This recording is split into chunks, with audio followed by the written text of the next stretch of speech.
So we've met Piaget and we've met his focus on sequencing of developmental stages in the cognition and the cognitive capacities of an individual. We only referred to an individual. Returning now to Vygotsky, who you remember was working in newly Soviet Union, in a communist state in which the collective was extremely important, and this accounts in many respects for his very different emphasis. Vygotsky observed correctly that pretty much all learning is done in a social context. You do very little learning, and certainly very little learning that's relevant to other people, on your own. So whether it's in a classroom or with your parents or just among other children, all our abilities, capacities and skills seem to emerge first in interaction with other people. Furthermore, that's where they belong. They belong in interaction, and it's only at a later stage that we acquire the skill to internalize them and perform the same sorts of actions, solve the same sorts of problems on our own. So Vygotsky is interested in this social structuring of learning and development. He introduced a very influential notion called the zone of proximal development. Suppose there's a child who can do something on their own. Let's call that X. When they're together with someone else, competent peer, caregiver, parent, teacher, whatever, they can do more. This is almost always the case. This is always the case. You can do more with other people than you can do on your own. That's why the pandemic is so bloody awful. So let's call the things that the child can do in company X plus Y. Then those tasks Y belong in the repertoire of the child, but only in company. Later on, as the child develops, the ability to solve those problems will belong to the child proper and will be transferable to different situations. For the moment, those tasks can only be done together with a teacher or a peer or something like this. So we say that those tasks belong in the zone of proximal development. They're not quite internalized, the child hasn't quite got them, the child has them, but only in company. This is a very, very important notion. There are consequences when you recognize that this is an important part of learning. One of the consequences is that teachers should really not force children to work on their own. They should not interpret children in isolation, but should pay attention and facilitate interaction, pay attention to social interaction, facilitate social interaction, and view the child in an interpersonal context. The kind of things they can do together with other people will be their own later on.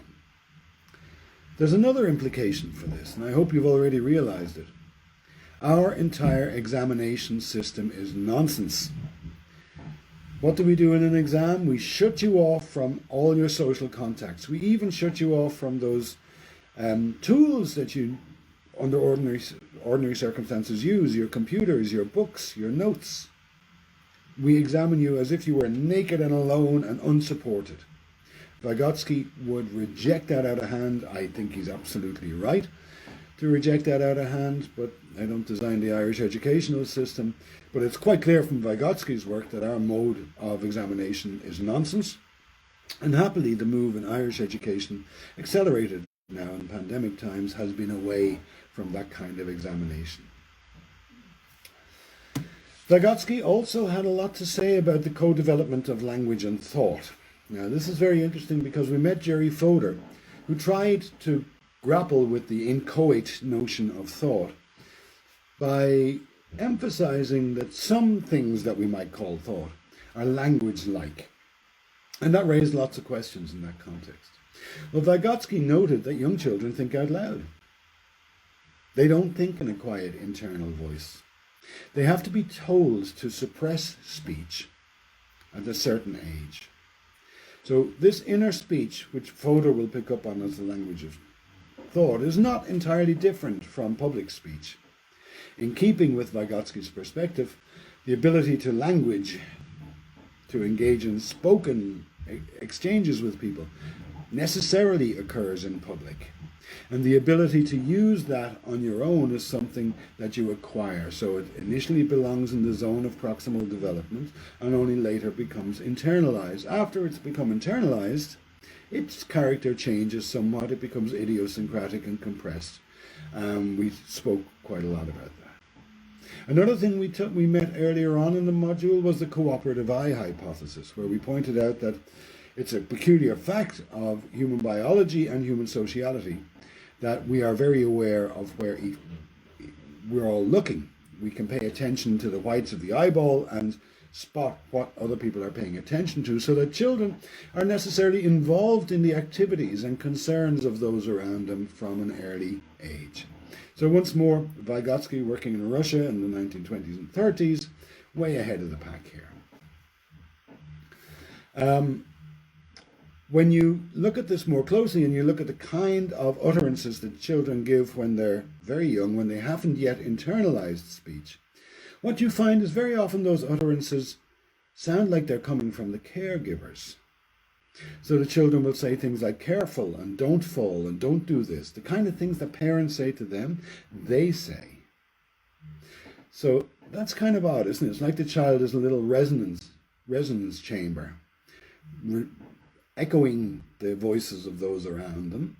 And those become internalized then not just as words, but as concerns. So the child, in becoming socialized, is taking on the common perspective of those around them. Vygotsky, you see, is very, very good for recognizing what we noted before, which is that in this long period of development that humans have, biology and culture are all mixed up. They're not separable things. So Vygotsky noted that the world around us is entirely meaningful. It's saturated with meaning. Almost everything you look at, you could name, you could identify a purpose for it, you have an opinion on it. And this is true for everything. And all that meaning comes from our social relations, and not just in the present, a long history of social relations. Obviously, from the examples given down there, a dreidel on this little top, which you're unlikely to have met unless you grew up in a Jewish household. So you can see that that has a meaning for the child who did grow up in such a household that it maybe doesn't have for a child from a different background. So you can see that that's in some sense a cultural meaning, but this is just as true of the door as it is of the dreidel. And you and the Jewish child grew up with doors, right? The meaning of the door is also constructed within, in this case, a much larger community. And later on, you carry around these meanings with you inside. You don't need to be told what a door is anymore. When you were very young, you needed to be shown what a door is, somewhere along the line. So this is very important in trying to understand the altricial nature of humans and this long, long developmental period in which we're growing not only into our bodies, we're growing into our societies, our cultures, our language. And so Vygotsky makes it very clear that any attempt to separate cleanly the biological from the cultural will fail here. And in the eternal swinging of the pendulum from the rationalist position to empiricist positions, rationalists emphasize the biological inheritance of the child, empiricists emphasize the role of nurture, of education and experience, and the truth lies in an inextricable mess in the middle.